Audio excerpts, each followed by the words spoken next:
Allez, on est parti pour Y a-t-il un podcast pour parler des As et pour parler de Y a-t-il un pilote dans l'avion. On est 4 et demi parce que j'ai rajouté une difficulté au podcast, c'est-à-dire que j'enregistre avec ma fille dans les bras. Nouveau challenge. Nouveau challenge accepté. Voilà. Et donc, pour cet épisode, qui est donc le dernier épisode de Monsieur Série Plus, on va continuer à l'appeler comme ça. On va parler donc... Pardon ? Plus de défis. Plus de défis. Belgian Beastmaster. Franchement, hein, après ça, qui c'est qui peut encore s'asseoir à ma table et dire moi aussi j'ai fait un podcast avec un enfant dans les bras qui me fait des sourires d'ailleurs. T'as bien y aller à côté de moi. Donc voilà, donc on a Olivier Abdul-Jabbar. Yes.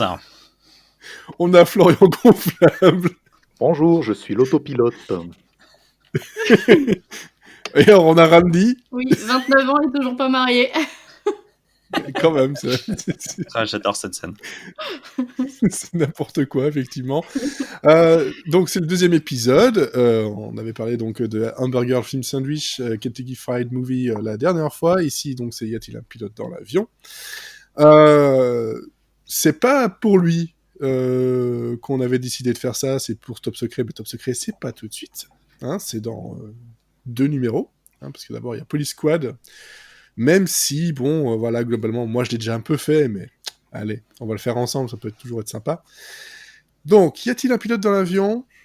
On y va directement, qui s'appelle Airplane, avec un point d'exclamation, histoire de bien montrer que c'est un film drôle. Il faut faire attention. C'est vraiment pour ça, je pense. Donc, c'est une comédie de Abraham Zucker de 1980,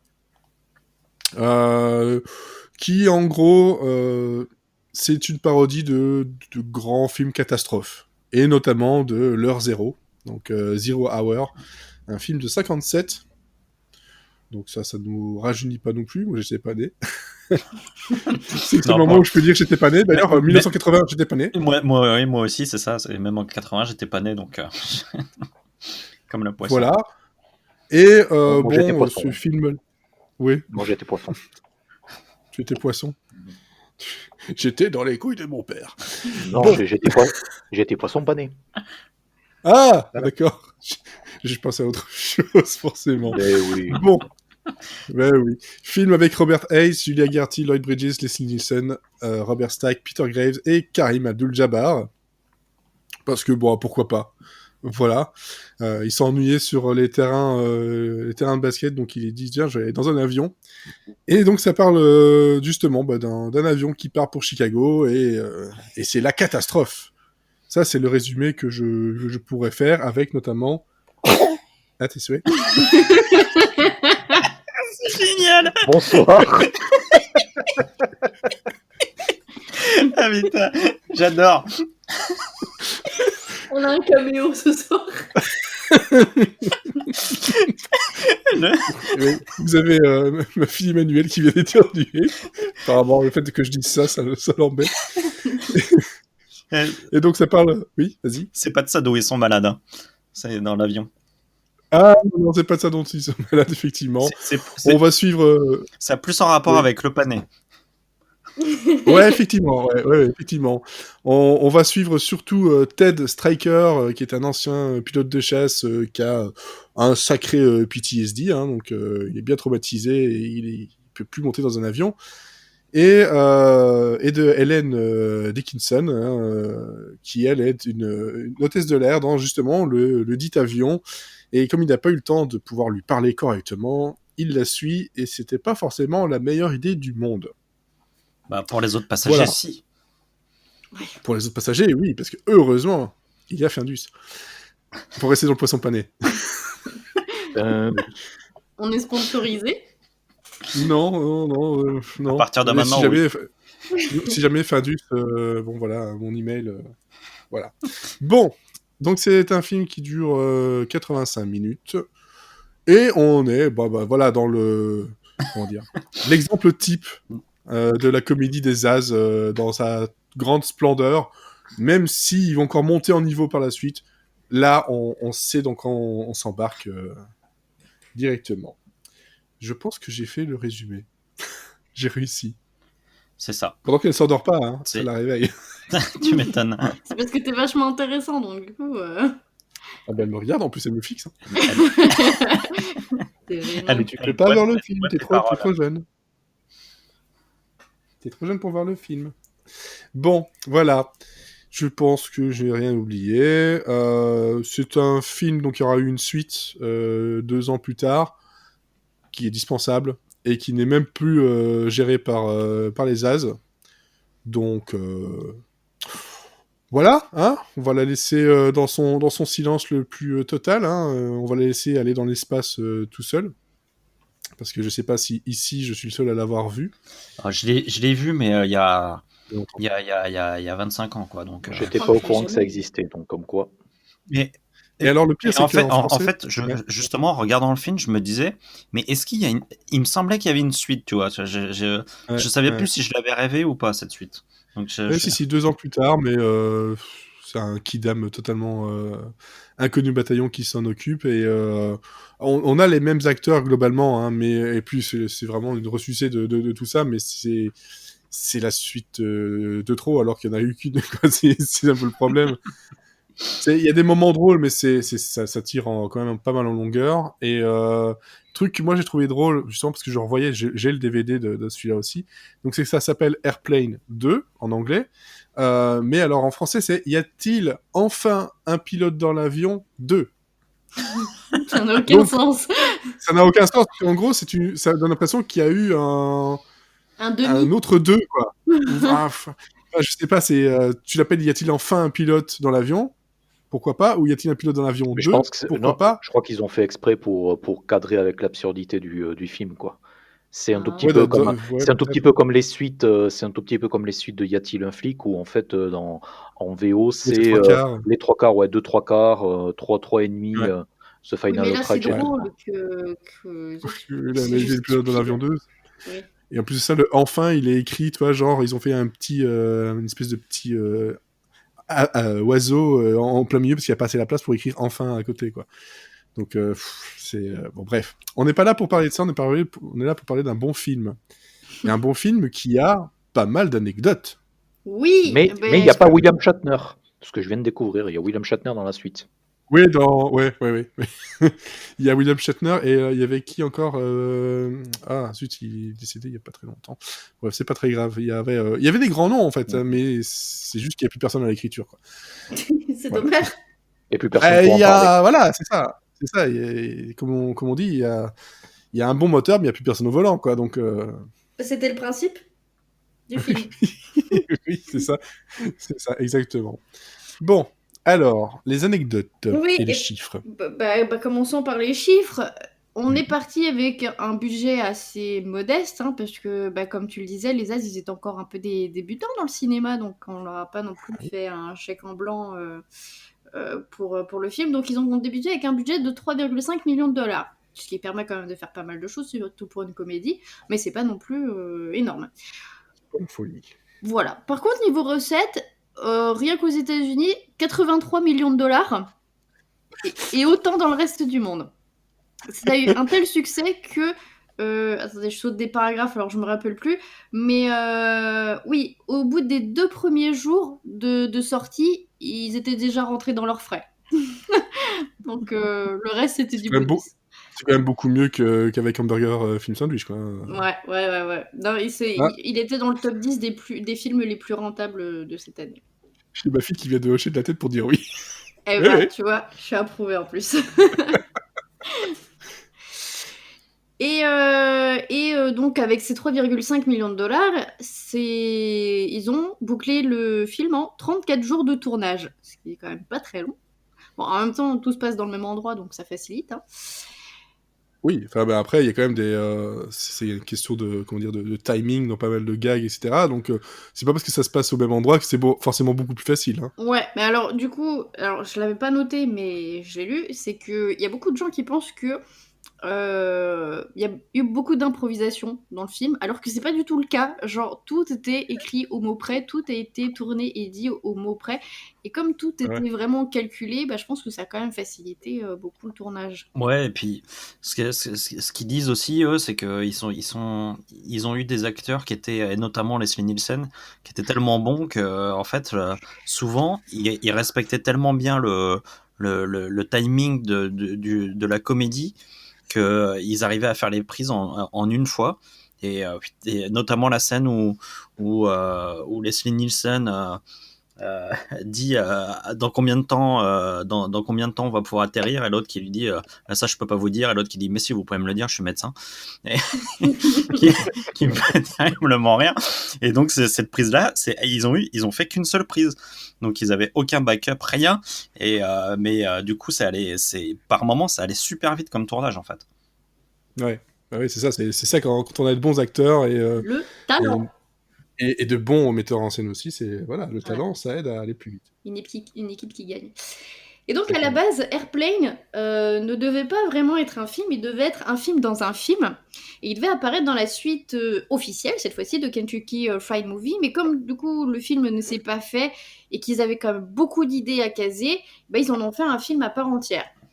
Parce que ils sont bien faits. Ouais, parce que de toute façon, ils en avaient déjà écrit une première mouture, et à la production, on leur avait dit non, il faut retirer des trucs, parce que si vous refaites un film à sketch, ça va être beaucoup trop long pour... Enfin, comme on avait vu dans Kentucky Fried Movie. Oh, Mimi. C'est n'importe quoi.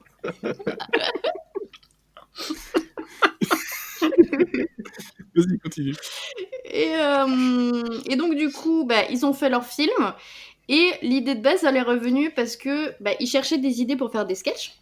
Et ils ont laissé leur magnétoscope enregistrer pendant une nuit entière pour avoir des publicités et pour pouvoir faire de la parodie de publicité. Et là, comme par hasard, il y a un trailer pour un film un peu pété qui se passe dans un avion. Et là, ça a déroulé le tapis rouge pour leur cerveau complètement déglingué. Et ils ont commencé à écrire des gags là-dessus. Et voilà. Comme quoi, il faut pas grand-chose des fois pour sentir un super film. Sauf que du coup, après, avec ça, ils ont été voir la Paramount parce que il leur fallait des sous. Et donc, pour convaincre la production, ils ont décrit le film comme un American College, mais dans l'avion. Sauf que c'est pas du tout le cas. Mais du coup, c'était leur seul moyen de filouter la Paramount pour qu'elle commande le film, en fait. Et ça a marché. Sauf qu'après, ils voulaient que le film il se déroule en fait dans un plus petit avion. Ils voulaient pas que ce soit un long courrier comme ça. Et ils voulaient que le film soit en noir et blanc pour rester dans la parodie, mais poussée jusqu'à l'extrême de vraiment vieux films d'action policier machin.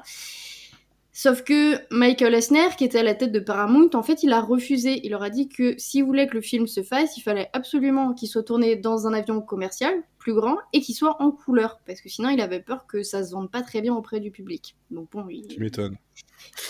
Ah oui. C'est vrai que c'est un peu plus difficile de vendre un truc auquel tout ça. ouais, d'ailleurs je pense à un truc en fait, puisqu'on est sur les comédies des années 80, il y avait un film en fait avec Bill Murray qui s'appelle Nothing Lasts Forever en fait, qui était un espèce de je crois de pastiche de film des années 30 et tout, qui était produit par la MGM, et du coup il était tourné en noir et blanc, et il est sorti en 84, et donc Bill Murray à l'époque c'était des superstars et tout, et le truc c'est absolument viandé, donc comme quoi voilà, sortir un film totalement en noir et blanc dans les années 80, c'était toujours risqué, quoi. Pareil pour les cadavres ne portent pas de costume avec Steve Martin, ouais. Steve Martin, là, c'est pareil, hein. C'est noir et blanc, c'est un film génial, mais effectivement, c'est casse-gueule niveau marketing, quoi. Bah oui. Et toujours au niveau filoutage pour que ça sorte, en fait, au départ, la Directors Guild of America ne voulait pas inscrire 3 réalisateurs rattachés au film. Donc eux, ils avaient vraiment... pour eux, c'était juste naturel pour avoir leur visa de... déjà, il fallait qu'ils déposent leur dossier, mais que les 3 apparaissent, ils ont tous les 3 réalisés, donc... s'il vous plaît, monsieur, inscrivez nos 3 noms sur le papier. Du coup... Comme vraiment ils en démordaient pas, et Jim Abrams, il a changé d'état civil pour s'appeler Abrams and Zucker. Et du coup, c'était tellement inattendu que la guilde, elle a finalement accepté d'inscrire les 3 réalisateurs. Ils ont craqué. Mais c'est tellement, enfin, ça paraît drôle comme ça, mais ça me paraît tellement logique de leur part de penser à un truc comme ça. Oui, Ok, ça passe pas, on va trouver une idée et elle va être drôle en plus. mais oui, en fait, c'est des gosses. C'est des gosses dans des corps mais- d'adultes. Ils, Moi, ils ça me sont, fait. ce qui est drôle, c'est que maintenant qu'ils sont vieillards, c'est encore des gosses, quoi. Oui, Ils sont encore en train de s'amuser, c'est drôle, quoi. je veux vieillir comme eux. Quand tu Ah ouais. regardes là, ils sont. Enfin, c'était pas le cas, mais quand tu regardes avec les commentaires, les différents films, tu vois que globalement, c'est des sales gosses en plus. Ah ouais. C'est leur film, mais ils le respectent pas, quoi. Donc, ils Bah, s'en ils foutent. s'amusent. Au niveau du cast, en fait, les choix de Robert Stack, Lloyd Bridges et Peter Graves, et Leslie Nielsen d'ailleurs, c'était déjà les premiers choix pour les As. Ils voulaient des acteurs qui étaient justement connus pour n'avoir joué que des rôles sérieux, pour justement appuyer la satire et la rendre plus poignante et drôle. Donc, pour ces acteurs-là, c'était leur première comédie. Et franchement, ça se voit pas. Sauf que, si pour les As c'était naturel de leur demander à eux, de l'autre côté, pour les acteurs, c'était moins naturel d'accepter. Et donc Bridges, il était plutôt réticent au début, il voulait pas vraiment du rôle. Et c'est finalement ses fils qui l'ont convaincu d'accepter une fois qu'ils ont lu le scénario. Et Graves non plus, il voulait pas jouer dans le film. Et quand il a lu le scénario, il l'a qualifié de, alors je cite et traduis grossièrement, de caca dégoûtant. Il Donc, l'a jeté à la poubelle. dégoûtant. Oui, il a dit que c'était de caca dégoûtant. Ah. Donc il a ensuite été voir son agent pour lui dire qu'il refusait. Et moins d'une heure plus C'est tard... ma fille qui a écrit ça, c'est pas possible. Caca dégoûtant. Et moins d'une heure plus tard, en fait, il recevait un coup de fil du producteur au coach pour en discuter. Bon, il a accepté de parler et finalement il a mis de l'eau dans son vin quand il a compris que c'était une parodie et quand on lui a annoncé avec qui il jouerait, il s'est dit bon si eux ils acceptent, voilà, c'est pas n'importe qui. Et puis le chèque a aidé. Et, Voilà, non mais il a compris. il avait des impôts à payer. Je pense qu'à la première lecture, il a juste vu un film de série B, il a pas compris la parodie en fait. Ouais, et puis ce que disent les As avec beaucoup d'humour, ils disent forcément comme tous les acteurs, il a lu le script en lisant que ses lignes à lui et forcément le mec c'est un pédophile alors. Ça n'aide pas. Ça n'aide pas beaucoup à le convaincre quoi. Ouais, et j'y reviendrai un peu après, mais ça aurait pu être pire cette scène. Alors, par contre, outre cela, Nielsen lui était ravi qu'on lui propose un rôle de comédie parce que il commençait déjà à être âgé et il avait peur que à partir de là on lui propose plus que des rôles de grand-père un peu gâteux, tout ça, et ça l'intéressait pas. Donc du coup lui il était super content d'avoir un chouette rôle comme ça en comédie où il pourrait être super drôle et rester un peu dans l'action. Et par contre le studio lui il n'était pas forcément tout à fait d'accord avec le casting. Eux par contre ils voulaient par exemple embaucher Dom DeLuise, mais les As ont eu le dernier mot parce que je pense qu'ils ont réussi à faire pression. Et que de toute façon, Louise aussi a fait pression d'ailleurs. Mmh. Louise aussi a fait pression. C'est ça. De Louise. Ouais. Il ne manquerait plus que Louise attaque. Exactement. Oh là là là là. Même hier aussi elle a fait pression. Mais... Tu n'as attendu aucune invitation pour cette vanne.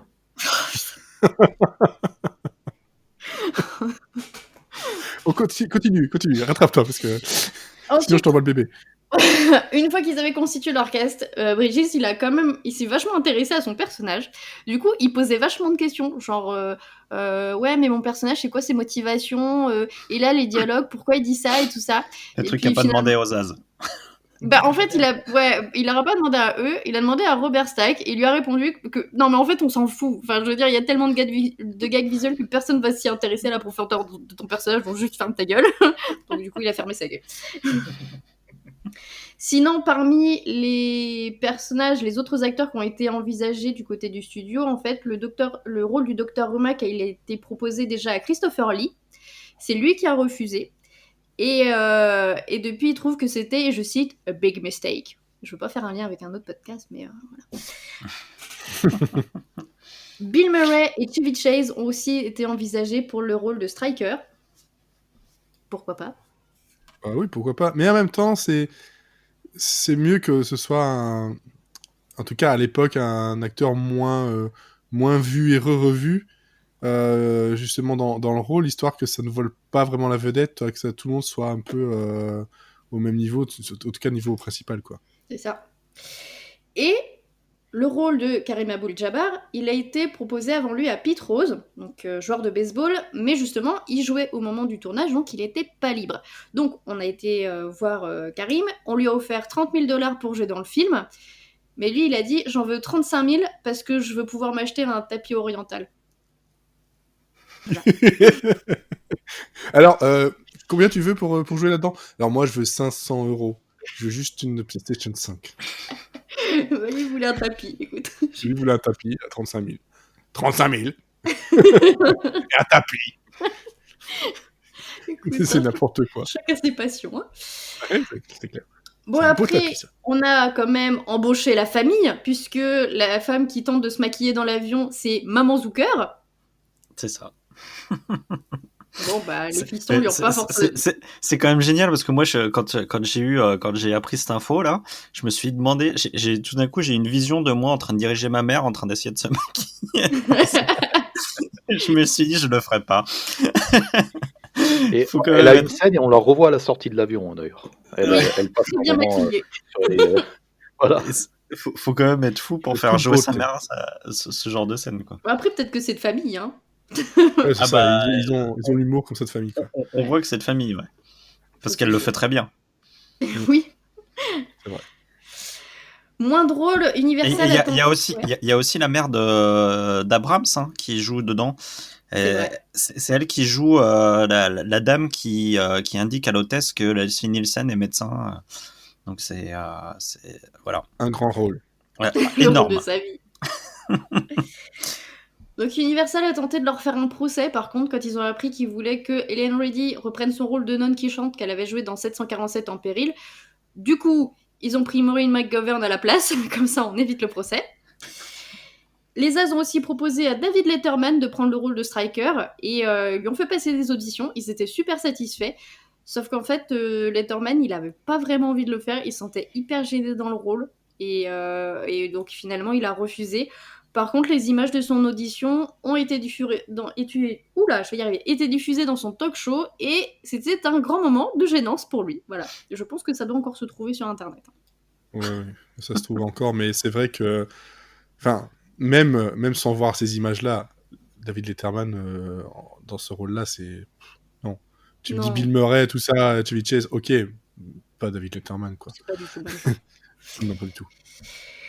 On passe au tournage, je vais commencer par la fin. Le plus gros du doublage et des bruitages, ils se sont faits au studio Culver, et les As ont dit que les gars qui s'occupaient du studio, ils étaient pas trop chiants, parce qu'ils demandaient pas à être payés en argent, et il leur fallait juste de la dope. Et ils disaient à partir du moment où on leur filait de la cam, on pouvait utiliser le studio autant qu'on voulait. Bah, c'est la débrouille, hein. C'est une autre époque. C'est ça. C'est ça. La scène où l'hôtesse de l'air fait une crise de panique et se fait finalement cogner par tout l'équipage est en fait pas du tout prévue. Et c'est une des seules scènes qui a pas vraiment été improvisée, mais un peu quand même. À la base, elle devait juste se faire secouer par l'autre hôtesse et qu'un passager prenne le relais, et le gag, il devait s'arrêter là. Sauf que c'est Lee Bryant, donc celle qui joue l'hôtesse, qui a proposé de rallonger la sauce. Donc au début, les As, ils étaient pas trop chauds, ils avaient peur qu'elle se blesse, et puis finalement, ils ont un peu répété, ils se sont chauffés, finalement, ils ont ajouté les gants de boxe, la batte de baseball, enfin tout ça, et ils ont finalement tourné la scène. Et d'ailleurs, la deuxième baffe, elle se la prend réellement dans la gueule, la pauvre. Ouh. Ouais, ça sent. En même temps, elle a demandé, hein. Oui, voilà, c'est pour ça, elle a voulu, elle l'a eu, hein, écoute. De la même façon, autre scène qui a pas vraiment été improvisée, mais le dialogue a été improvisé, c'est la scène où on a les deux personnages qui parlent en jive. Et en fait, donc le dialogue était improvisé par les deux acteurs, à savoir Al White et Norman Alexander Gibbs, parce que de toute façon, ils étaient les seuls à savoir le parler suffisamment. Donc personne pouvait leur écrire de dialogue, en fait. Et donc, cette scène, elle a posé des difficultés en termes de traduction à l'international, parce que c'est quand même un gag hyper spécifique culturellement américain. Mais par exemple, en allemand, à la place, les personnages, ils parlent un vieux dialecte bavarois. Et à la sortie, ça pouvait sembler un peu irréaliste, parce qu'il n'y avait aucune chance que deux personnes noires parlent couramment le vieux bavarois en 1980. Et pourtant, c'est le gars qui a fait le plus rire les Allemands. Genre, c'est le truc le plus Oh. fonctionné de tout le film. En même temps, les Allemands et l'humour. Hein. Oui, voilà, ça et les saucisses. Autre chose qui respire le respect, c'est que Robert Stack, il a fait ses propres cascades dans la scène où il se bat contre les hippies et tout ça dans l'aéroport. Bon, ça se voit que c'est lui, hein, de toute façon, qui fait ses cascades. Et juste pour qu'on se sente mal, il avait 61 ans à ce moment-là. Voilà. Et moi, même à mon âge, je ferais pas. C'est clair. Pour les effets spéciaux, évidemment, c'est beaucoup de bricolage. Par exemple, la scène d'ouverture qui parodie les dents de la mer, c'est juste du coton et un modèle réduit d'avion. Quoi, il faut pas grand-chose. Hein. C'est du coton ou de la mousse dans un bain, c'est pas possible autrement, parce que franchement, l'avant, on dirait de la mousse dans un bain. Je te jure, c'est du coton. Ça marche bien. Bah oui, hein. Comme quoi, quand on a des bonnes idées, on n'a pas besoin de gros moyens. Et donc, j'en arrive à cette scène de pédophilie, clairement, qui aurait pu être pire, puisque si déjà on trouve assez osé le passage où le pilote dit au garçon « Did you ever see a grown man naked ?» À la base, ça devait être pire, parce que à la place de lui demander s'il était déjà venu dans un cockpit, la phrase était, je cite, préparez-vous, « Have you ever seen a grown man's cock ?» Et puis ils sont quand même ravisés. Oh, ça, voilà. Oui, Ah, mais- non, parce que c'est déjà bien limite là. Ah ouais, non. mais moi, c'est une scène Non, qui me ça fait Ça tellement passerait rire. absolument pas aujourd'hui d'ailleurs. Hein. Non, bah non, bah non. Mais Ah alors, ouais, ça aurait non, été hein. drôle si le gamin, il s'appelait Pete. Parce que du coup, tu pouvais faire un jeu de mots et ça passait genre, est-ce qu'il l'a vraiment dit? Ouais. Ouais, mais je crois, je pense qu'ils auraient carrément fait ça, quoi. Voilà. Ils Mais, auraient fait le truc avec le. Ouais. Mais cette scène, elle est quand même, moi, elle me fait mourir de rire et Ah, surtout, j'en pleure, moi. aimes-tu les films sur les gladiateurs, c'est quand même Mais justement, le summum. c'est Ouais, limite, c'est vrai. c'est limite le seul truc qui puis machin, quoi, parce que c'est. Ouais. Et ce qui est drôle, c'est qu'en fait, Peter Graves, lui, il était pas du tout à l'aise avec cette scène-là. Et du coup, il arrivait pas à la jouer, en fait. Il arrivait pas à être avec le gamin, à la jouer.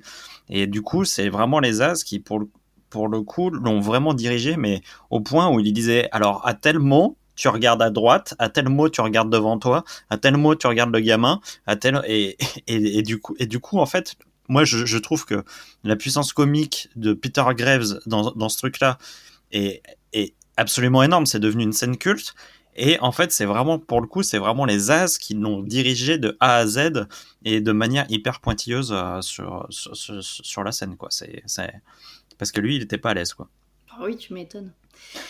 De toute façon, on voit que c'est une autre époque aussi pour le fait qu'ils arrivent tous sur le tarmac pour l'avion et il n'y a pas de vraiment de sécurité. Enfin, c'est jamais ça. Ils pourraient refaire ce film-là de la même façon aujourd'hui. De toute façon, sur tellement de points, sur tellement de points. Ouais. Bah, c'est Surtout peut-être la aussi scène. pour ça qu'il est génial, hein, c'est qu'ils n'avaient pas vraiment de limite finalement. Ils faisaient plus ou moins ce qu'ils voulaient, mais bon.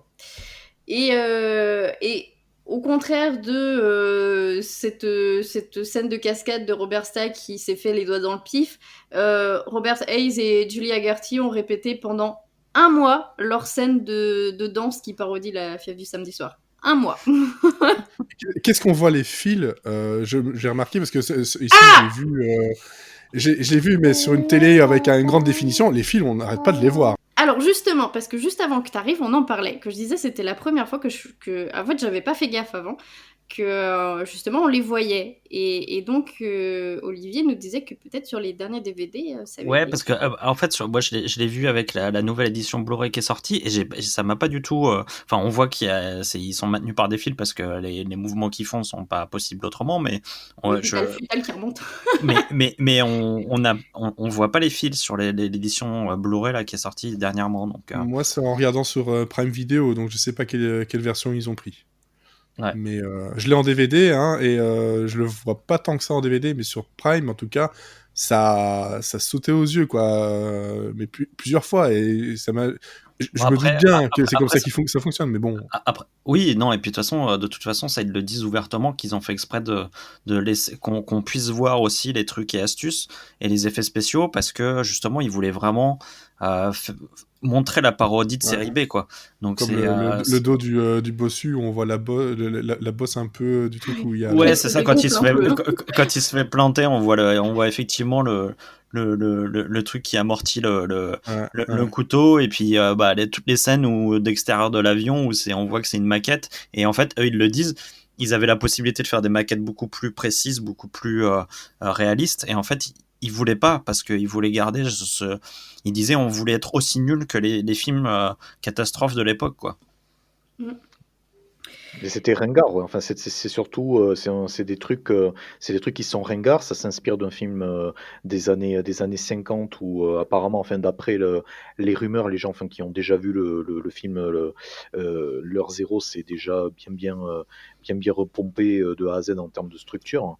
Ah oui, Euh, c'est eux ils disent clairement, Ça suit. ils étaient devant leur télé avec le magnétoscope, ils regardaient la scène, et ils s'arrêtaient à la fin de la scène et ils disaient voilà comment on va détourner cette scène pour que ça devienne drôle, quoi. Et c'était pas très difficile, très franchement. Bon, ils le font très très bien, je dis pas que j'aurais pu faire le truc, mais quand tu vois le film Zero Hour, c'est un terreau à parodie, mais vraiment. Ah, mais ils disent, de toute façon, ils ont regardé tous les films les plus ridicules au monde pour faire. Alors, autant le film est très cinéphile dans certaines scènes, autant tous les films dans lesquels ils sont allés chercher des gags et tout, ils disent c'est vraiment. On n'avait quasiment pas à parodier, quoi. C'était tellement nul que. Et d'ailleurs, je l'avais pas noté, mais voilà, pendant qu'on y est, l'heure zéro, le film est tellement pété et que tout le monde s'en foutait royalement de ce film que Universal a racheté les droits du film justement pour faire Airplanes, et ils lui ont dit, bah comme ça, si vous voulez piocher des images dedans, allez-y, on a les droits. Hein. Tant qu'à faire, histoire d'avoir plus facile. Allez hop, au montage, on fait un petit copier-coller C'est à ça. l'ancienne. Hein, voilà, pourquoi pas. C'est ça. Alors au niveau des fun facts, les deux voix au début du film à l'aéroport qui s'engueulent à savoir si on peut se garer sur la zone blanche ou la zone rouge, là, qui me fait hurler de rire. Ça, par contre, à chaque fois, moi, ça fait super rire quand il y a Ah, les non, deux mais- qui se disputent. Non, c'est la blanche. Non, c'est la rouge. Oh, tu vas pas recommencer. Et ben en fait, Qui ces partent sur personnes-là, l'avortement et tout, putain. c'est les vrais, c'était les vraies personnes qui faisaient les annonces à l'aéroport de Los Angeles et ils étaient mariés dans la vraie vie. En tout cas, ça, je sais pas, voilà, maintenant que je le sais, ça s'entend. Mais cette scène fonctionne tellement bien. Et en VF, ça fonctionne aussi très très bien, de toute façon. Pour beaucoup d'éléments, la VF fonctionne bien, mais ça particulièrement. Autre fun fact, Aéromexico fut la seule compagnie aérienne à diffuser le film pendant ses vols. Je comprends que les autres compagnies ne voulaient pas. Courageux. C'est ça. Karim Abdul-Jabbar a raconté dans une interview qu'une fois, pendant un vol en Europe, le personnel de vol lui a demandé de s'asseoir dans le cockpit pendant le décollage. Comme ça, l'équipage pouvait dire qu'ils avaient volé avec Roger Murdoch. C'est un moment un peu gênant. À vous. Et d'ailleurs, autre information, je sais plus qui des acteurs, c'était une actrice, je sais plus laquelle avait dit dans une interview que d'ailleurs Karim Abdul-Jabbar, il n'était pas forcément la personne la plus sympa sur le tournage et que la scène où il se fait plus ou moins insulter par le gamin là dans le cockpit, en fait quand il l'empoigne, il jouait pas vraiment beaucoup, quoi. Ça l'avait vraiment vénère dans la vraie vie, quoi. Mais en même temps, je sais pas hein, si c'était vraiment prévu pour, mais tu sens que dans les scénaristes, il y en a un qui avait quelque chose à dire à Karim Abdul-Jabbar et il s'est lâché, quoi. Parce que franchement, quand tu connais un peu sa carrière et que tu vois ce qui est dit, tu te dis, ah, toi, t'avais un message à faire passer. Il s'est dit au pire, c'est le gamin qui va prendre. C'est ça, le courageux, quoi. Oh, il n'osera pas frapper le gamin, c'est bon. C'est ça. La scène où l'avion se fracasse dans l'aéroport a marqué les pilotes dans la vraie vie. Et d'ailleurs, le producteur John Davidson a reçu tout un tas de lettres de pilotes qui lui disaient que ça leur était plusieurs fois presque déjà arrivé jusqu'à toucher du bout du nez de l'avion la vitre de l'aéroport et c'est pas du tout flippant. Oh, punaise. Oh, mais la flip, quoi. Okay. Voilà. Donc apparemment, ça arrive beaucoup plus souvent qu'on ne pourrait l'imaginer. Et alors, cette scène, c'est une scène qui a fait exploser le budget, en fait. Elle a coûté $40,000. Du coup, ils ont eu un dépassement de budget à cause de cette scène. Et en fait, ce qui est marrant, c'est que au moment de la sortie du film, toutes les chaînes de télé, en fait, ont réutilisé cette scène pour faire la promotion du film.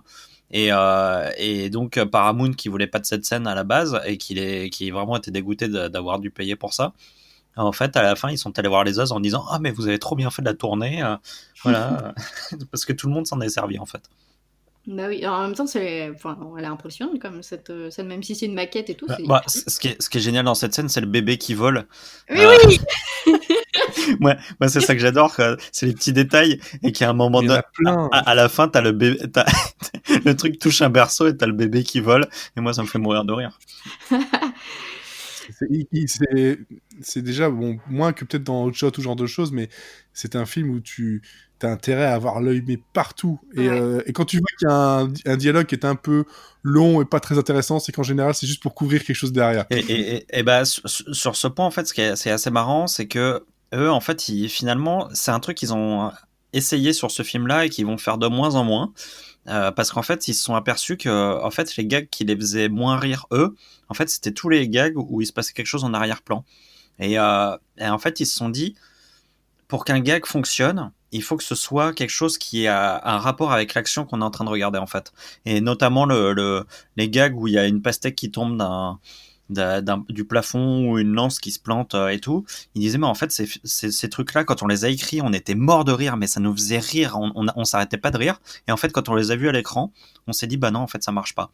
Ouais, et ils ont dit après qu'ils étaient hyper déçus, que même le public en fait ouais c'est ça. Et effectivement après quand on repense aux autres films, il y a moins de choses dans les arrière-plans en fait. C'est des choses ou en tout cas c'est des choses qui sont à l'arrière-plan mais qui ont un rapport avec ce qu'on est en train de voir à l'avant-plan. Ouais, c'est ça. Ouais. Par la suite, ils l'ont peaufiné le truc, dire bon, ok, on va faire des espèces de reaction shot à l'arrière-plan, quoi. Ouais, c'est ça. C'est-à-dire que c'est le mec qui était au premier plan qui passe à l'arrière-plan, et là il lui arrive un truc, mais du coup notre regard est parti avec lui, et du coup et on comprend mieux le gag. Alors que là, en fait, c'est des trucs qui arrivent de nulle part, et là ils se sont aperçus que ça fonctionnait pas. C'est ça. Ouais, effectivement. La scène où la femme pense que Jim n'a jamais pris une seconde tasse de café, c'est en fait une parodie d'une publicité pour le café Yuban qui passait à cette époque-là. Et le fun fact, c'est que c'est Lee Bryan qui joue ce rôle, et bah c'était déjà elle qui jouait le rôle dans la vraie publicité. Et personne ne le savait, et elle a rien dit. C'est dingue. Cachotière. Mais du coup, elle avait passé le casting du film exprès pour ce rôle, et exprès parce qu'elle elle avait fait la publicité. Hein. Elle y a été comme ça. Sans rien. T'imagines si elle avait pas été prise? Et son café, elle le prend comme ses hommes, noir et fort. Ah là là. Et une triste nouvelle, Otto, le pilote automatique, après le tournage, est resté pendant des années dans le garage de Jerry Zucker jusqu'à complètement se désintégrer. RIP, petit ange. Ah, c'est triste. Mais pour contrebalancer, Abrams a rencontré sa femme sur le tournage du film. Voilà. La femme de Otto? Bah oui, la poupée gonflable à la fin. Avec lui. C'est ça, la poupée gonflable à la fin, c'est la femme de Otto. Si ça se trouve, c'est sa tata, hein, c'est la tata d'Otto. Oh. C'est pour tester à quel point tu es fatigué, en fait. Je ne suis pas fatigué du tout. Et ma fille non plus, parce qu'elle dort toujours pas. Le point sur l'endormissement de ma fille. Elle rigole à ce que je dis. Voilà. Merci. Et elle joue avec un schtroumpf. Bon public, c'est un si jeune âge. Ah, bah oui. Donc pour finir avec les critiques, donc comme j'ai dit, le film a été un tel succès qu'au bout de 2 jours, il était déjà rentable.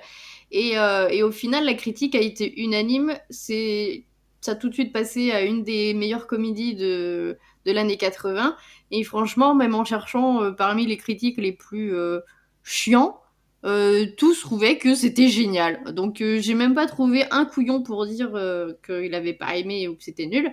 Vraiment, ça a été un succès unanime. Et là, par contre, je ne pourrais pas vous faire mon petit laïus sur les produits dérivés parce qu'il n'y en a pas. Enfin, sur le moment, déjà, c'était pas l'époque de faire du merch à tout bout de champ pour les comédies comme ça. Et bon, voilà, il y a eu la suite de Airplane, mais bon, elle n'existe pas vraiment. Mais il y a quand même un truc que vous pouvez aller voir. si jamais, vous pouvez aller voir le modèle réduit d'avion qui a servi à faire les plans aériens. Il est exposé au musée des studios de Las Molinas au Texas. Voilà. Ah merde, faut aller au Texas, quoi. Ah bah oui, bah écoute, hein. Faut donner de sa personne à un moment donné. C'est le seul problème. Ah merde, faut aller au Texas. Oui, mais il faut aussi passer la quarantaine, etc., etc. En ce moment, c'est plus difficile que prévu. C'est un périple. Je voulais Voilà. ajouter aussi par rapport à Airplane, donc vous connaissez sans doute la série de Goldbergs qui se passe dans les années 80 et qui aime à faire des petits clins d'œil, voire des clins d'œil bien appuyés, ou voir des épisodes complètement basés sur un film, une série, une musique. Et donc la saison dernière, je pense. Non, c'était cette saison aussi, c'était le premier épisode de cette saison. C'était un épisode Airplane, justement, où, en fait, le but de Adam, c'était de faire toutes les blagues possibles comme dans le film. Voilà, c'est d'être le fan chiant, quoi. Et dedans, on retrouve, en fait, un des personnages qui est dans le film en tant que steward. Mais ce n'est pas un steward dans le film original, c'est un des Hare Krishna, en fait. Et je suis en train de rechercher son nom. C'est celui qu'on voit tout le temps d'ailleurs dans le film. Mais voilà, on le voit lui en tant que hôtesse de l'air. Steward, voilà, hôtesse de l'air. C'est pas du tout la même chose. Je ne le retrouve plus du tout dans ma liste, mais bon, c'est pas très grave. Voilà, comme ça, c'est toujours sympa de le savoir, de le noter que voilà, les Goldbergs font un petit clin d'œil bien sympathique. On va passer à la critique, si vous le voulez bien. Tout à fait. Oui, tout On à le fait. fait bien. Vous le voulez bien. Donc je sais pas qui c'est qui commence, c'est Olivier, c'est Florian. Comme tu veux. Tu préfères qui? Bon ben, Tu préfères ton papa ou ta maman? Olivier ou Florian? Ah, elle sait pas répondre. Bon, on va dire Florian, vu qu'il a fait l'effort de venir. Je l'ai forcé en plus, alors. En plus, on l'a forcé la main. Très publiquement. Sur Extrêmement publiquement, en fait. On m'a sorti des... Oui, en plus, c'est ça le pire. C'est que tu peux même pas dire non. Il l'a fait de façon publique. Mais, moi, je suis comme ça, moi. que je voulais sauter cet épisode, et en plus, il est revenu parce qu'il n'était pas au courant, quoi. Que je voulais pas faire un pilote dans l'avion. Et la raison pour laquelle je veux pas faire y a-t-il un pilote dans l'avion, c'est la raison pour laquelle je suis un peu embarrassé de faire cet épisode, c'est que j'ai revu le film hier soir, et en fait je préfère de très loin les autres films des As à Y a-t-il un pilote dans l'avion, et Ouais. la raison principale pour laquelle ça m'embête tellement, c'est que lorsque on parle des As, en fait, c'est parmi les cercles critiques pour présenter les choses, pour évoquer les As, c'est quasiment toujours le premier film qui vient, ça. Et donc lorsqu'on parle, voici, enfin même il y a au début des années 2000, lorsque Friedberg et Seltzer sortaient avec Date Movie, Gladiator Movie ou whatever, tous ces films-là, en fait, le premier truc qui venait, c'est ce sont des parodies de tout un genre de films dans la même lignée que Y a-t-il eu un pilote dans l'avion. Et donc tout ça, en fait, c'est le film qui a été élevé au panthéon des comédies américaines des années 80, notamment les nuls, en fait, citaient beaucoup les As, et quand ils citaient beaucoup les As, ils citaient Y a-t-il un pilote dans l'avion, évidemment, plutôt que Police Squad et les Y a-t-il un pilote qui sont venus un peu plus tard et qui ont été d'ailleurs qui sont sortis au cinéma en même temps qu'ils connaissaient leurs heures de gloire sur Canal+. Mais je trouve... Alors que Police Code, c'est les nuls qui ont aidé à l'adaptation, s'ils l'ont pas fait C'est ça, complètement d'ailleurs. ils l'ont importé, enfin ils ont diffusé les épisodes sur Canal+, et c'est eux qui ont fait l'adaptation. C'est grâce à eux qu'on doit la version française de Police Squad. Et d'ailleurs, ça fait une belle jambe, puisque la série n'a quasiment jamais été rediffusée depuis la diffusion originale. Elle est sortie en DVD, mais Ouais, voilà. je l'ai. Ouais, En Technicolor. en Technicolor. Et en français.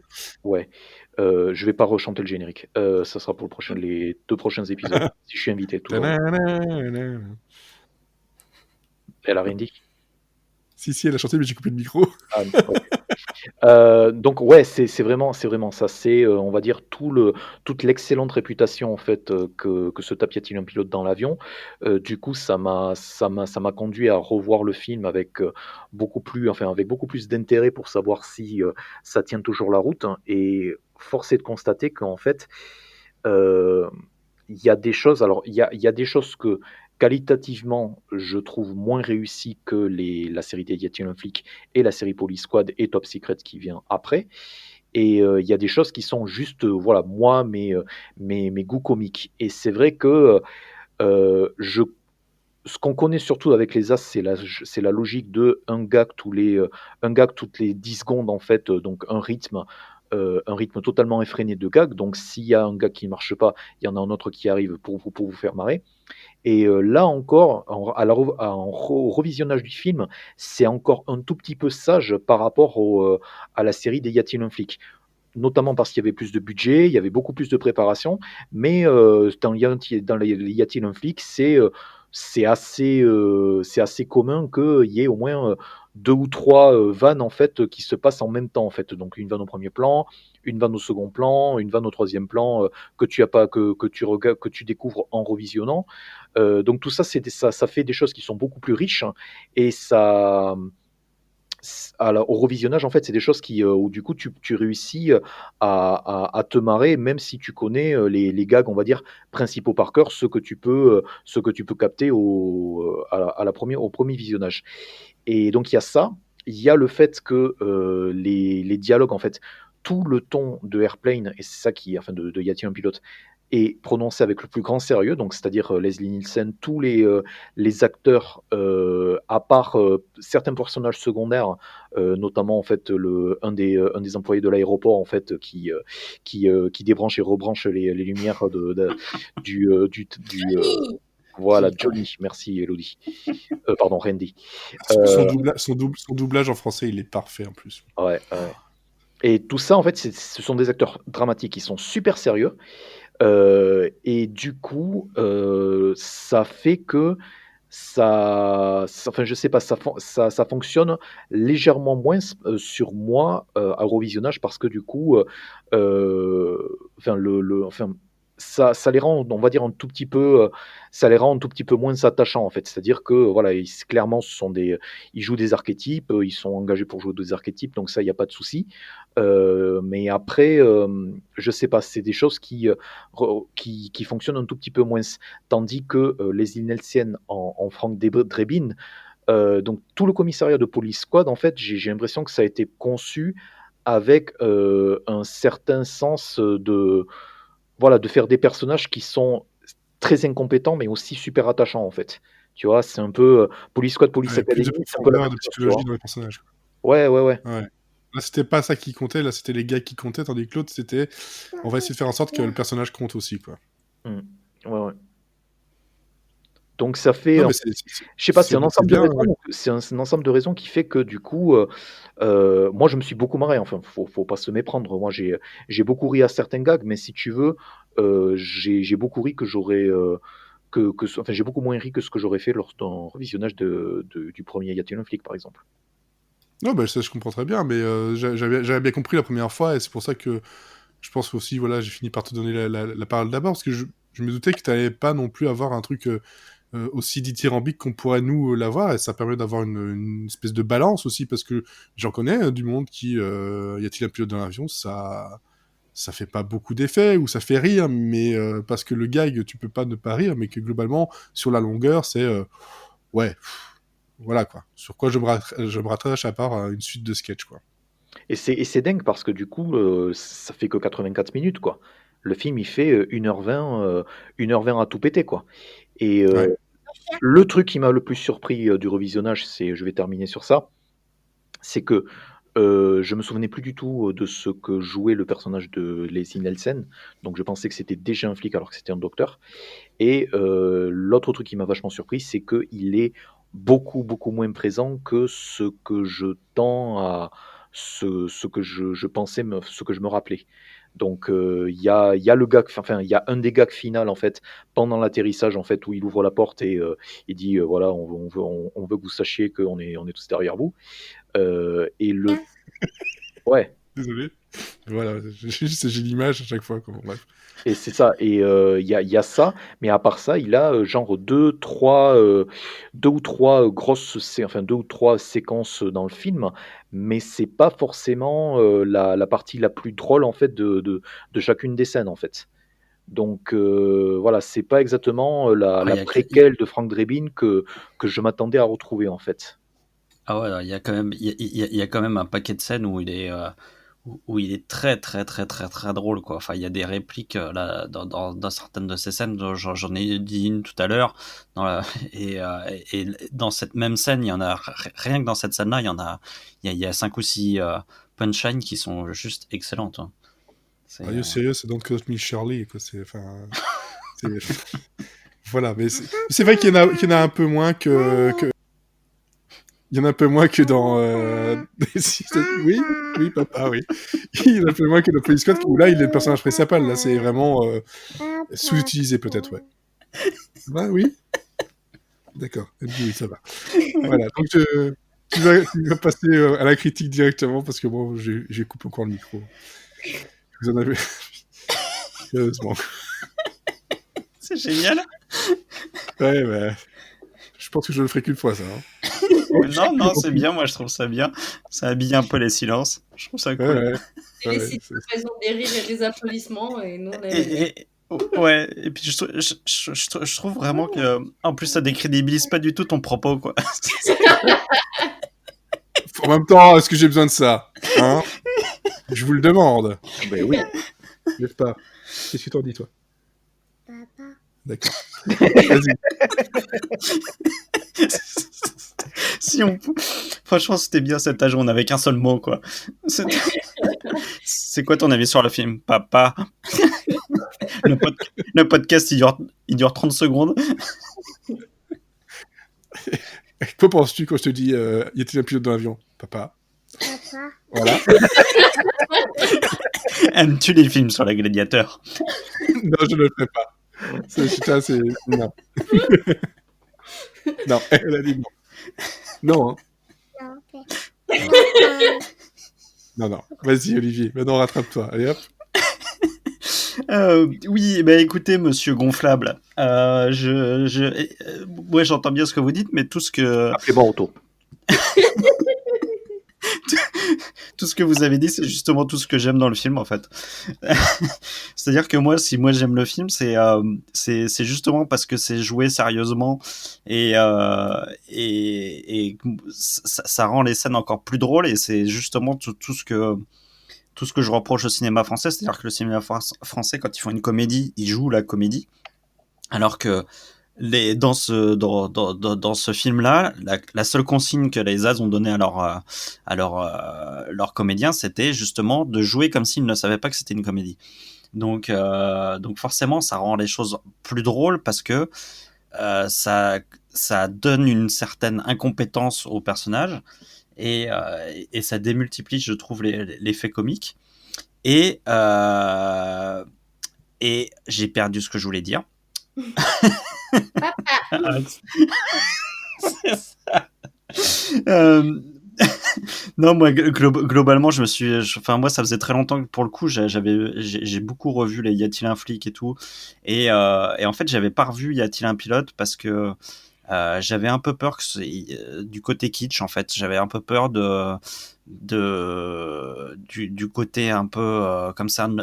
Enfin, c'est leur premier film, si on considère que c'est leur premier vrai film, et j'avais peur que ce soit vraiment cheap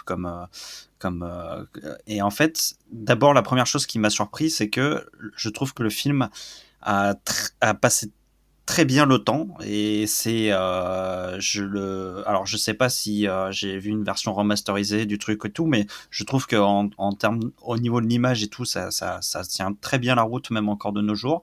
Je trouve que les gars qui font sont des gars qui fonctionnent encore de nos jours, qui sont pas du tout datés, à part peut-être la pub du café et quelques références aux années 80, mais globalement. Par exemple, enfin, Karim Abdul-Jabbar, excuse-moi, enfin, je m'excuse auprès des auditeurs, mais il y en a certains qui ne savent pas que Oui. c'était un joueur de basket super connu, etc. Puisque donc, Et en fait, ouais, c'est pareil. Et ils font référence à plusieurs personnes des années 80. Et en fait, justement, ce qu'ils disent maintenant, c'est que c'est peut-être les gars qui sont le moins passés avec le temps, parce que forcément, il faut savoir qui c'est. Si on sait pas qui est Karim Abdul-Jabbar, enfin, ça devient plus drôle, quoi. Mais ça n'empêche que le reste des gags fonctionne quand même super bien. Il y a des dialogues qui sont à mourir de rire. Je trouve que visuellement, il y a quand même plein de choses. J'ai parlé du bébé qui vole quand l'avion rentre dans l'aéroport. Moi, il y a un gars qui me fait mourir de rire. C'est quand le mec balance sa casquette et que sa casquette lui revient en pleine gueule et que 2 secondes plus tard, il balance sa veste et que la veste lui revient dans la gueule. C'est tout con, mais en fait, on s'y attend tellement pas que moi, ça me fait mourir de rire, en fait. Mais moi, le truc, c'est qu'il y a, il y a des, je dis pas qu'il y a des problèmes de rythme, mais après, si tu veux, au bout de 50 minutes de film et une fois que qu'ils amènent Stryker à la tour de contrôle et que tu as que en gros, voilà, ils essaient de faire atterrir l'avion à distance, etc. C'est des trucs où, voilà, à un certain, enfin, moi, à ce moment-là, j'étais prêt à ce que, voilà, voilà quoi, le film, enfin que le film se termine, tu vois. Donc il y a, si tu veux, les séquences qui me font le plus marrer, c'est donc la séquence finale, donc le climax, et la séquence Saturday Night Fever. Mais par exemple, les deux, si tu veux, toute la séance, toute la mini séquence de l'embarquement dans l'avion, où donc du coup il se rappelle en fait des traumas de la guerre, etc.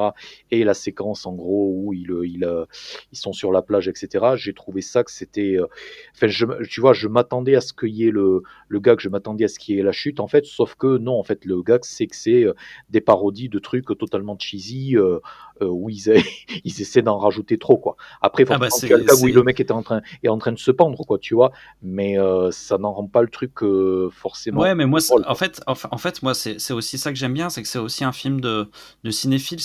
Donc, par exemple, la scène de la plage, en fait, en gros, ils ont pris la scène de Tant qu'il y aura des hommes, Ouais. et ils se sont dit, mais en fait, dans la vraie vie, ça donne quoi? Et du coup, ils se prennent une vague sur la gueule et ils se retrouvent avec plein d'algues dessus, alors que dans Tant qu'il y aura des hommes, c'est hyper glamour, c'est hyper machin, et moi, je trouve ça assez marrant que en fait, c'est dans la continuité de Hollywood Fried Chicken. En fait, ils prennent les films, ils les détournent, et moi, je trouve ça assez marrant. C'est vrai que c'est pas le plus drôle dans le film, mais en fait, c'est toujours pareil. Je crois que tu avais dit Hollywood Fried Chicken, en fait, c'est Kentucky Fried Theater, hein, leur compagnie. Oui, mais je parlais du film, en fait. Ah, d'accord. Le film, c'est Kentucky Fried Movie. Oui, voilà. Ouais. Voilà. Moi, il y a des trucs, franchement, qui sont absolument. Quand il dit j'ai des problèmes, j'ai des problèmes de boisson, et des drinking problèmes, et qu'il boit, et du coup il boit à côté de sa bouche. Mais moi, sans déconner, c'est le genre de truc, mais ça me fait tellement marrer que en fait, et après il peut se passer plein de trucs derrière. Je suis tellement mort de rire, en fait, pendant 5 minutes que la séquence de Saturday Night Fever, pour moi, enfin, c'est ma préférée du film, mais aussi parce que ça commence aussi avec les deux Girl Scouts, en fait, qui détruisent tout le décor, quoi. et surtout qui finissent, la violence, quoi. qui continue même pendant la scène, au moment où tout le monde danse et tout. Ouais, Où ils sont plus que deux à danser et qui sont en train de remballer tout aussi. Ouais. et c'est la fin de la séquence, justement, c'est ça, moi, je trouve ça génial. Mais ouais. Et c'est des trucs où, du coup, si tu veux, cette espèce d'anarchie ambiante et tout, du coup, c'est Girl Scout, en fait, voilà, qui commence par rentrer dans l'art qui continue sur la piste de danse, et après, c'est des trucs où, sur certaines scènes, tu vois, enfin, je sais pas, je pensais que ça manquerait, tu vois. Il y a une espèce de surenchère, en fait, qui est fait dans les films suivants, que j'ai pas tellement retrouvé Ouais, là. mais Après, en fait, c'est un peu du pinaillage, en fait, hein, mais il y a un ou deux moments où j'ai senti un problème de rythme. en fait, moi, ces trucs-là, justement, c'est là où j'y trouve un charme, en fait. C'est-à-dire que on a l'impression, par rapport à en fait, ils progressent à chaque fois. Donc, ils ont progressé par rapport à leur film précédent. Et et en fait, là, ce que je trouve assez charmant, c'est que ils sont justement, ils en font pas trop, quoi. C'est-à-dire, il y a quelque chose de très frais en fait dans leur manière de faire. Il y a une espèce de joie de réaliser, de s'amuser, qui transparaît complètement pour moi à l'écran. Et même quand ils en parlent maintenant, ils te disent que ils ont vraiment quelque chose de très, ils gardent quelque chose de très spécial pour ce film en fait. Et c'est un film qu'ils aiment beaucoup, qu'ils ont plaisir à revoir. Et en fait, ça se sent dans la manière dont ils l'ont fait. Et, euh, et moi, en fait, quand tu dis que justement, c'est pas attachant, moi, justement, je trouve que c'est très attachant. Et les deux personnages principaux, ils sont très attachants. Et parce qu'en fait, les réalisateurs, avant de se moquer des gens, ils aiment leurs personnages. Ils font en sorte qu'on aime ces personnages et après on en rit. Et ça pour eux c'était vraiment quelque chose de très important et c'est quelque chose que moi quand je regarde le film je ressens et tout peut-être les petits défauts du film c'est aussi leur évolution, c'est aussi ce qu'ils vont corriger et tout, mais je trouve que on trouve dans ce film-là tout ce qui fait la fraîcheur et le charme d'un premier film en fait. Donc c'est moi vraiment j'ai été vraiment très surpris en le revoyant parce que je l'ai ressenti ça, j'ai ressenti vraiment le truc comme un comme une bande de gosses qui se sont amusés et et qui m'ont emmené dans leur jeu quoi. C'est un peu ce que moi je ressens de toute façon à chaque fois avec les As, c'est vraiment c'est des sales gosses qui on leur a donné une caméra, de quoi écrire et des sous et hop vas-y fais ton film quoi. Si, c'est ça qu'ils font. Non, pas non. Mais Enfin, voilà. Mais c'est ça. Et en fait, j'ai aussi oublié de dire, c'est que je trouve que euh, ce qui est intéressant vraiment dans le truc, c'est que et en fait, c'était aussi la consigne, parce que comme disait Elodie, c'est que les acteurs essayaient de comprendre la psychologie des personnages, des machins, des trucs. Et en fait, eux, ils disaient, mais en fait, nous, on veut rien dire, quoi. On a absolument rien à dire. Et faut que le film, il dise rien. Faut juste que le film fasse rire. Et moi, je trouve que ça fonctionne très bien. Ça fait plaisir de voir tout d'un coup une comédie qui est juste un acte de pure, Je de suis pas pure d'accord, je comédie, trouve quoi. que le film a un certain propos, mais le propos se limite à il faut interdire le démarchage dans les aéroports. Oui. Et tous les téléphones aussi. C'est vrai. Et tout le rouge et le blanc. Encore une fois, le rouge et le blanc. Toi, Elodie, donc toi, tu l'avais revu, toi, depuis, ou ça faisait longtemps que tu l'avais revu? C'est un film que je vois assez régulièrement en français, en VO, tout. En fait, c'est le genre de film qui. Enfin, je sais pas si dernièrement c'était encore le cas, mais jusqu'à il y a pas si longtemps que ça, il était quand même pas mal rediffusé à la télé. Et c'est le genre de film où si on est en famille et qu'on tombe dessus, c'est obligé on le regarde en fait. Parce que c'est vraiment notre genre d'humour et c'est le truc que tu regardes facilement. Et même si tu le prends en cours de route, bah c'est pas grave, ça t'empêche pas de le regarder en fait.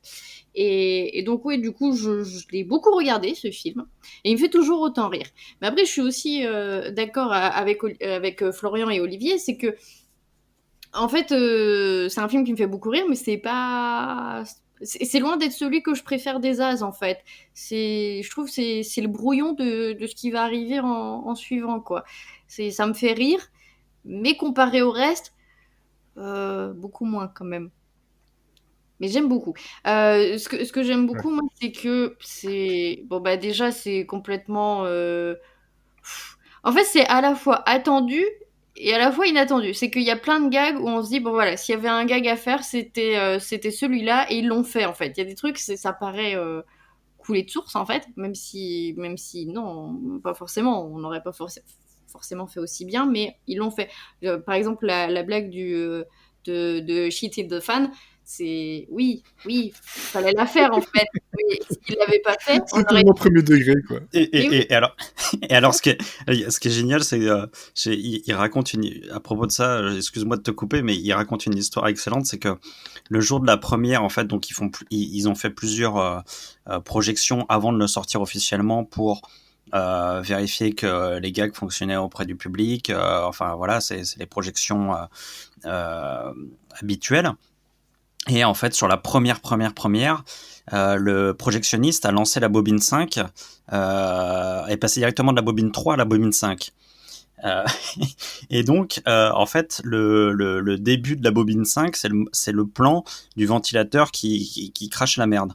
Donc, du coup, ils sont allés vite en cabine, ils ont dit mais c'est pas la bonne bobine, machin, faut remettre. Donc, le projectionniste arrête la projection, met la bobine 4, relance le film, et en fait, à la fin, t'as un mec qui vient voir les réalisateurs et qui dit donc il y a la bobine 4 qui est jouée, la bobine 5 qui est jouée après, et le mec vient les voir et leur fait bon, le gag du ventilateur, ok, c'est bien, mais il y a peut-être pas besoin de la mettre 2 fois dans le film. Mais qui a vraiment pas compris. C'est excellent. Ça m'a fait beaucoup rire que tu racontais ça. Bah oui. Non mais voilà, donc c'est à la fois des gags comme ça où on se dit bah oui, il faut les faire et s'ils les avaient pas fait, on serait déçus, et en même temps il y a des trucs complètement inattendus et qui sont surprenants. Et effectivement, il y a beaucoup de choses où il faut le regarder plusieurs fois pour tout capter. Ce sera moins le cas après, mais du coup, je trouve que alors ça va paraître pompeux, mais du coup, je suis d'accord avec les As, c'est que finalement, dans Airplane, tout ce qui va se passer au second plan et qui peut passer vraiment inaperçu, c'est vraiment pas ce qu'il y a de plus drôle, et ça va être beaucoup plus drôle dans les Y a-t-il un flic et surtout dans Top Secret, où s'il y a un truc qui se passe derrière et qu'on le voit, mais ça va être à pleurer de rire parce qu'il y a tout, il y a le gag, il y a le contexte, il y a des fois les jeux de mots qui vont avec, enfin il y a un tout que là du coup ce qui va se passer en arrière-plan, soit ça va paraître très drôle en soi, soit du coup ça va un peu arriver comme un cheveu sur la soupe parce que ça n'a pas forcément de rapport avec ce qui se passe et c'est trop quoi. Mais voilà, c'est un film quand même que j'aime beaucoup parce que Leslie Nielsen déjà, que j'aime beaucoup. Et ouais, c'était vraiment très intelligent à eux de faire une comédie qui soit jouée sérieusement. Et ça fait... Enfin, en même temps, à chaque fois avec eux, on ressent qu'ils prennent beaucoup de plaisir à le faire, qu'ils se marrent, que c'est vraiment... Ouais, c'est ça. on donne des sous à des sales gosses et faites ce qui vous fait marrer. Moi, je trouve que c'est ce qui transpire le plus, quoi. Mais c'est ça, et que C'est ça qui fait du bien justement avec ce genre de film-là, c'est que ce soit drôle, pas drôle, que ce soit limite, tout ça, tu sens que derrière, en fait, l'intention, elle est, je vais pas dire noble, mais elle est sincère, quoi. Il y a de la sincérité derrière leur gag. C'est genre, nous, ça nous a fait marrer, on va voir si ça marche avec vous, quoi. C'est juste ça. C'est, à la limite, enfin, ça fait du bien de voir un film où on se pose pas la question de qu'est-ce qu'il faut qu'on fasse pour que ça plaise au public. Là, c'est qu'est-ce qu'il faut qu'on fasse pour que ça nous fasse marrer. Et ça, je pense qu'on devrait en faire beaucoup plus maintenant. Comme ça, on aurait des meilleures comédies. mais moi, mon personnage préféré, c'est Johnny. C'est le seul personnage de comédie, mais il me fait mourir de rire. Il doit avoir 4 répliques dans tout le film, mais il fait beaucoup trop rire. Voilà. Mais je sais pas, je pense qu'on a fait le tour de ce qu'il y avait à dire sur Airplane. Peut-être des choses à ajouter. Quelqu'un, Florian, Olivier? Non, pas toi. Toi, tu sais pas. Bah, t'as posé la question. Hein. J'ai pas posé la question. Non, mais oui, effectivement. Toi, t'as pas aimé. Non. Mais tu sais qu'avec ton père, un jour, tu finiras par le regarder. Ah bah oui. Ça. Bah oui. Non. Ok, bon, tant pis, elle veut pas. Ah, d'accord. Bon. Oui, d'accord. Elle t'énerve. Donc, on va passer peut-être au... J'y arrive pas, hein. C'est compliqué, là, par contre. C'est un peu... Donc, voilà, le... Ouais. On va... Ça va être un peu difficile. Je pense que pour le vote, il n'y a que 2 films pour l'instant. Moi, je le mettrai en premier par rapport à Kentucky Fried Movie, mais je sais pas vous. Pareil. Oui, bah moi aussi, oui. Il y a des choses qui sont cassées en arrière-plan, en fait. Je pense que c'est rapport avec... Oui, non, on a dit qu'on ne faisait plus de gags en arrière-plan. Je fais des gags en arrière-plan, mais audio, c'est plus facile, plus difficile. C'est un schtroumpf qui est tombé et elle essaie de rattraper. Arrête de le jeter, par contre. Le gosse, hein, voilà. C'est un running gag. Le truc surréaliste. Porter. Voilà, mais je pense qu'on va terminer quand même là-dessus assez vite, hein, parce que là, je pense que ça va être compliqué, ça va être de plus en plus compliqué.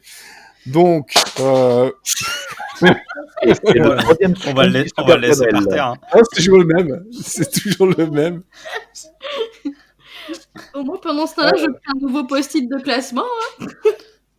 Oui, tu peux préparer un nouveau post-it. Et là, bon, elle est partie. Hein. Ben oui, c'est parti chercher le truc. Bon, voilà. En tout cas, merci à vous trois de m'avoir accompagné dans ce podcast compliqué pour la fin d'année. Moi, j'adore le concept. Ah, mais je ne le refais pas.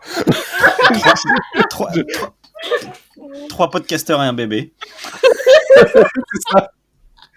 30 podcasteurs et un couffin, mais c'est plus vraiment un bébé, c'est une petite fille. Bien énervante quand même. Qui dort pas, il est 22h, elle dort pas. Je crois que le mot de la fin, on l'a. Hein. Ouais, je pense que c'est bébé. Attends, non, c'est papa. Emmanuel Si. D'accord, ok, elle veut pas. Bon, le mot de la fin, ce sera Sissi et chien, parce que c'est son mot préféré. Ouais.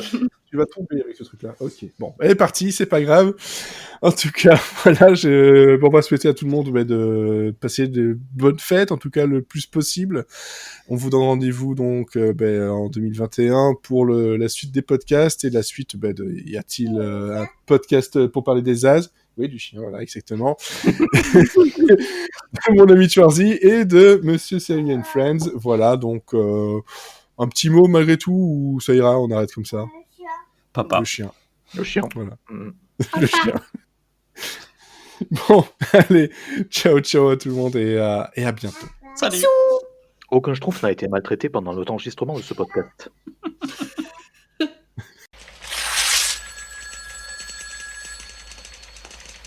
Macias, appelez la femme du commandant à vous, il faut la prévenir. Chef, ce bulletin météo vient de tomber sur le téléscripteur. Qu'est-ce que tu peux faire avec ça? Avec ça? Une petite casquette,